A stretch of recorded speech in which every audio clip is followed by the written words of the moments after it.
Hi everyone.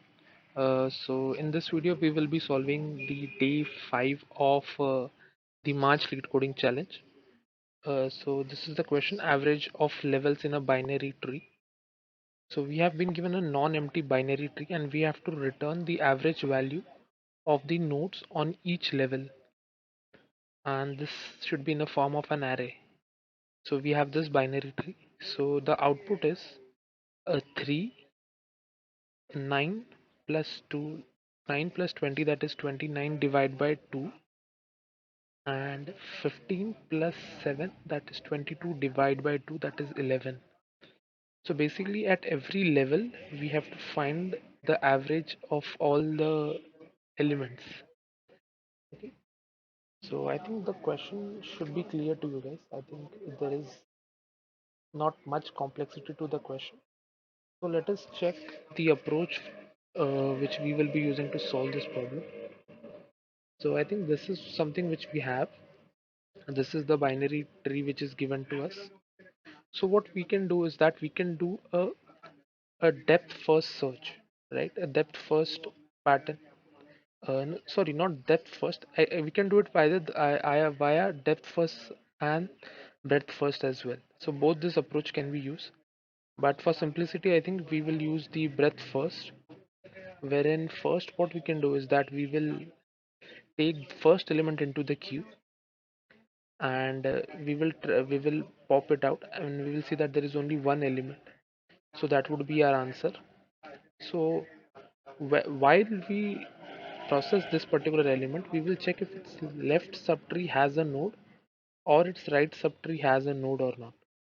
So let's say if its left subtree has a node, we will add it into the queue, and similarly if its right subtree has a node, we will add it into the queue. So initially the queue had only 3. After it is being processed, the queue now has 9 comma 20 in its queue. So then we will process 9, we will process it, and we will check if it has any left or right sub. So here they do not have, so we will not add anything to the queue. Whereas on while processing 20, we will see that 15 and 17 are its children.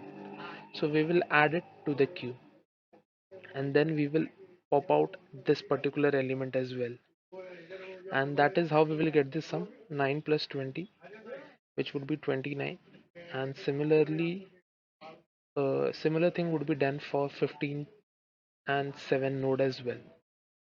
So this is how we will get to the actual answer in our question. So now let us check the code part of it to better understand what exactly would be happening, how we will be doing the breadth first search. So for breadth first search, we will need a queue data structure. So this is some basic validation which I am doing, and after that I'm taking a queue and I'm adding the initial root. That is, initially I'm adding 3 into the queue. Okay, so after that I'm taking a while loop which will run until the queue is not empty. Okay, so now one of the thing to understand is that how exactly we will be calculating the sum and the average, because at every level we should know what is the sum of its element and also the number of elements, right? Only then we will be able to tell the actual average. So for the number of elements, right, so we can easily get it via the size, that is this particular thing. So at every level, what is this queue size?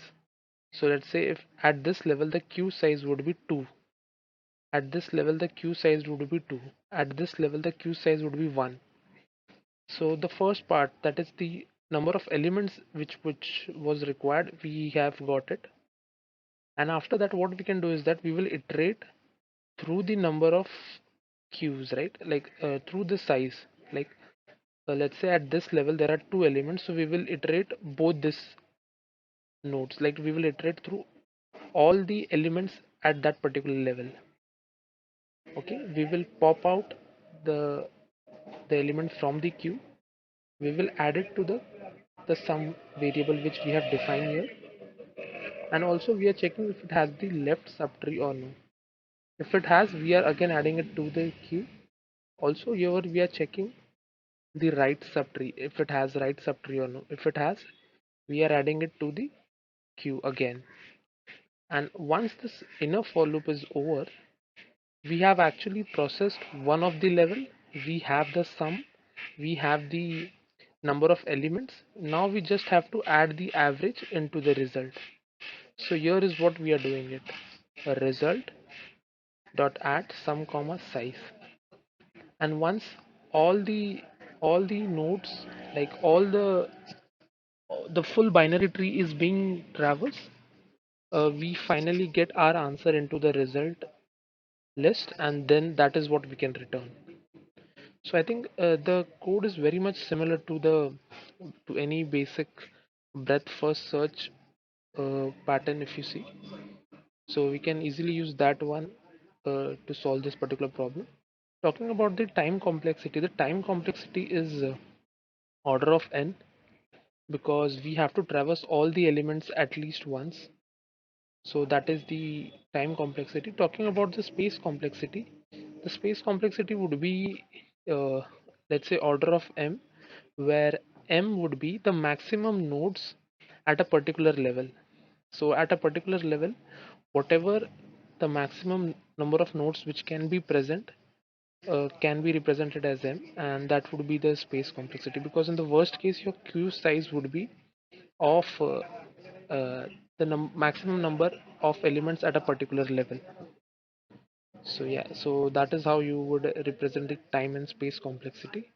So I think this was pretty much it. If you are new to this channel, please do consider subscribing, because a lot of videos will be coming up. And thank you for watching. Until then, happy coding.